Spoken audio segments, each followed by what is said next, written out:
یہ یہودی تو بڑے اچھے لوگ تھے، اللہ کے بڑے لاڈلے لوگ تھے، اللہ کے بڑے چہیتے لوگ تھے، اللہ نے بڑا انعام سے ان کو نوازا تھا، مگر جب یہ یہودی حرام خور ہو گئے، یہ سود خور ہو گئے، یہ بیاج خور ہو گئے، یہ نبیوں کو قتل کرنے لگے، یہ نبیوں کا مذاق اڑانے لگے، جب یہ اللہ کو ناراض کرنے لگے تو کیا ہوا؟ فَبَاءُوا بِغَضَبٍ مِّنَ اللَّهِ، اللہ کے غضب کے حقدار بن گئے۔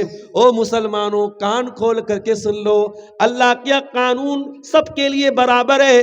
جو کام یہودیوں نے کیا وہی کام ہم کریں گے تو ہم بھی اللہ کے غضب کے حقدار بن جائیں گے، اور آج اللہ کے غضب کے حقدار ہم بن چکے ہیں۔ ہر طرف سے جوتے پڑ رہے ہیں ہمارے اوپر، ہر طرف سے ذلیل ہو رہے ہیں، ہم اللہ کے غضب کے حقدار بن رہے ہیں۔ میرے ساتھی، ہم اللہ سے کیا کہتے ہیں؟ اے اللہ تو ان کے راستے پہ ہم کو نہ چلانا جو جن کے اوپر تیرا غضب نازل ہوا۔ اچھا، یہودیوں کے ہاں سب سے بڑا کرائم کیا تھا؟ سب سے بڑا اپرادھ کیا تھا؟ یہودیوں کا سب سے بڑا گناہ کیا تھا جانتے ہو؟ یہودیوں کے پاس اللہ کی کتاب تھی، تورات تھی، یہودی جانکار تھے، علم بھی تھا ان کے پاس، لیکن جانکاری ہونے کے باوجود اور علم ہونے کے باوجود یہودی اللہ کی نافرمانی کرتے تھے، علم کے اوپر عمل نہیں کرتے تھے۔ او سیمان چلوا لو، پورے ہندوستان میں سب سے زیادہ جلسے آپ کے علاقے میں ہوتے ہیں، سارے بڑے بڑے مقررین آپ کے علاقے میں آتے ہیں، سب سے زیادہ تقریریں آپ کے یہاں سنی جاتی ہیں، عصر سے لے کر فجر تک پورے دنیا میں کہیں جلسہ ہوتا ہے، آپ کے یہاں ہوتا ہے۔ یہ تقریریں، یہ جلسے، یہ پروگرام آپ اگر سن رہے ہیں اور اس علم کے اوپر اگر آپ کا عمل نہیں ہے تو یہ بہت خطرناک بات ہے۔ بھائی موٹی موٹی بات تو سب کو معلوم ہے نا، کون سا ایسا مسلمان ہے جو نہیں جانتا کہ پانچوں ٹائم کی نماز فرض ہے؟ سب کو معلوم ہے، ان الصلاۃ کانت علی المؤمنین کتابا موقوتا، بے شک نماز اپنے ٹائم کے اوپر فرض ہے، نماز اپنے ٹائم کے اوپر فرض ہے۔ رات بھر تقریر سننے والا الصلاۃ خیر من النوم کی آواز سن کے سویا پڑا رہے، تو کان کھول کر کے سن لو، یہ یہودیوں کا طریقہ ہے کہ علم تو ہے لیکن عمل نہیں ہے۔ رات بھر آپ نے پردے پر تقریریں سنی، حیا پر تقریریں سنی، صبح آپ کی جوان بیٹی بے پردہ ہو کے گھر سے نکل رہی ہے، آپ کی خوبصورت بیوی اپنا چہرہ کھول کر کے گاؤں میں گھوم رہی ہے، اس کا مطلب کہ علم تو ہے لیکن عمل نہیں ہے۔ آپ نے علماء کی تقریروں میں سنا کہ نکاح کو آسان کرو، نکاح کو آسان کرو، زنا کو مشکل کر دو۔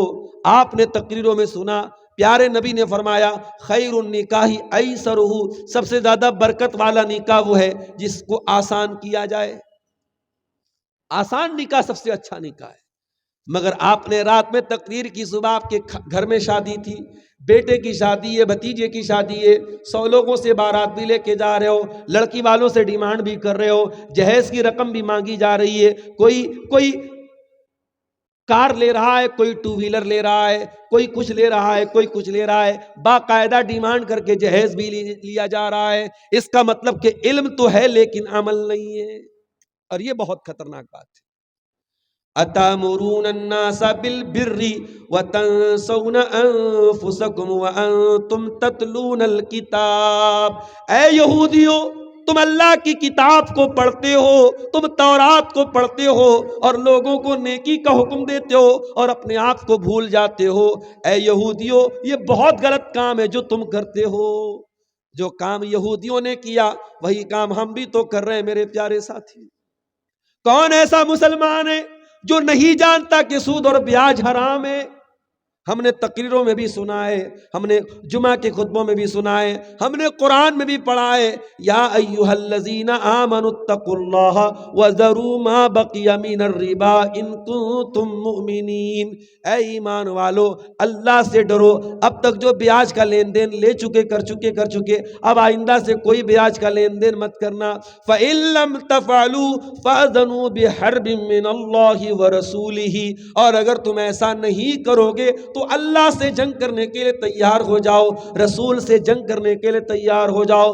بیاج خور، بیاج کھانے والا اللہ سے جنگ کر رہا ہے، رسول سے جنگ کر رہا ہے۔ ساری آیتیں ہم نے پڑھی ہیں، سارا مسئلہ ہم کو معلوم ہے، لیکن آج بھی بندھن بینک کی اسکیم آپ کے مسلمانوں کے علاقوں میں سب سے زیادہ لی جاتی ہے۔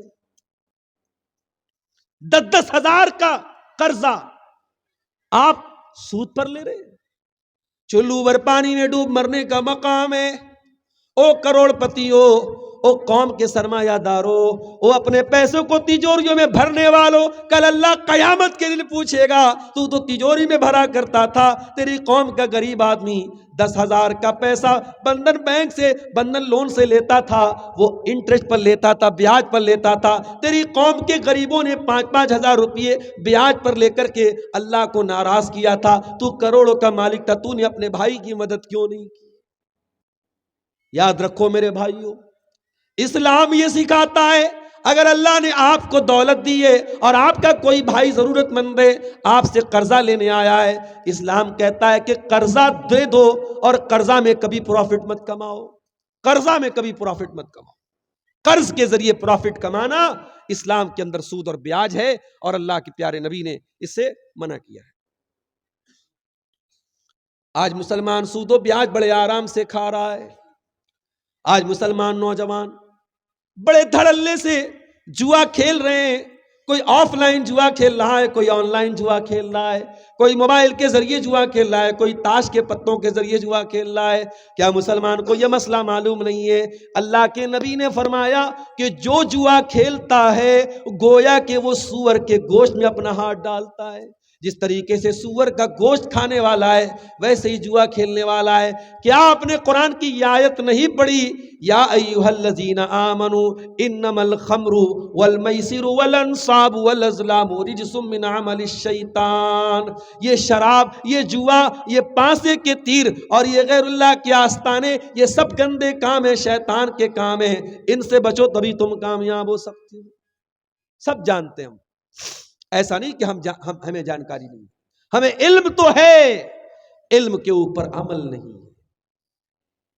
آج کتنے مسلمان ہیں وہ اپنے مذہب کی بنیاد سے ہی دور ہیں، توحید سے ہی دور ہیں، ان کو پٹی پڑھا دی گئی، وہ جا کر کے قبروں پر سجدہ کر رہے ہیں۔ وہ جا کر کے ان کے گھروں میں چلے جاؤ، ان کے گھروں میں بڑے بڑے تعویذ لگے ہوئے ہیں، ان کے گلے میں دیکھ لو تعویذ اور دھاگا لٹک رہا ہے۔ ان کا یہ عقیدہ ہے جب تک یہ دھاگا میرے گلے میں لٹک رہا ہے، جب تک یہ نقش و نگار میرے گھر میں لٹک رہے ہیں، میرے گھر میں برکت آئے گی۔ اے مسلمان، تیرا عقیدہ ہی تو تیری بنیاد تھی، وہی تو برباد کر رہا ہے۔ اسی لیے مولانا الطاف حسین حالی کہتے ہیں، کرے غیر گر بت کی پوجا تو کافر، کواکب میں مانے کرشمہ تو کافر، جھکے آگ پر بہر سجدہ تو کافر، جو ٹھہرائے بیٹا خدا کا تو کافر، مگر مومنوں پر کشادہ ہے راہیں، پرستش کرے شوق سے جس کی چاہے، نبی کو جو چاہے خدا کر دکھائیں، اماموں کا رتبہ نبی سے بڑھائیں، مزاروں پہ جا جا کے نظریں چڑھائیں، شہیدوں سے جا جا کے مانگے دعائیں، نہ توحید میں کچھ کمی اس سے آوے، نہ اسلام بگڑے نہ ایمان جاوے۔ اور اہل حدیث سے بڑا کوئی ولیوں کو ماننے والا نہیں۔ ہم مانتے ہیں تمام ولیوں کو، ہم مانتے کسی سے؟ مانتے اللہ سے۔ صراط الذین انعمت علیہم، اے اللہ ان کے راستے پر چلا جن کے اوپر تیرا انعام ہوا۔ اس کے بعد ہم کیا کہتے ہیں؟ غیر المغضوب علیہم، اے اللہ ان کے راستے پر تو ہم کو نہ چلانا جن کے اوپر تیرا غضب نازل ہوا۔ اب ذرا بتانا سکٹیا والو، او بٹرہا والو، او آس پاس کے گاؤں سے آنے والے بھائیوں، ذرا بتانا، ایمانداری سے بتانا کہ کن کے اوپر اللہ کا غضب نازل ہوا، کن کو اللہ نے مغضوب علیہم کہا، اور کن کے راستے سے بچنے کی ہم ہر نماز میں دعا کر رہے ہیں؟ غیر المغضوب علیہم، اے اللہ تو ان کے راستے پر ہم کو نہ چلانا جن کے اوپر تیرا غضب نازل ہوا، جن سے تو ناراض ہوا، جن سے تو غصہ ہوا۔ کون مراد ہے اس سے؟ اس سے یہودی مراد ہے، اس سے یہودی مراد ہے۔ اور ہم پانچوں ٹائم کی نماز میں اللہ سے کہتے ہیں، اے اللہ ہمیں یہودیوں کے راستے پہ نہ چلانا.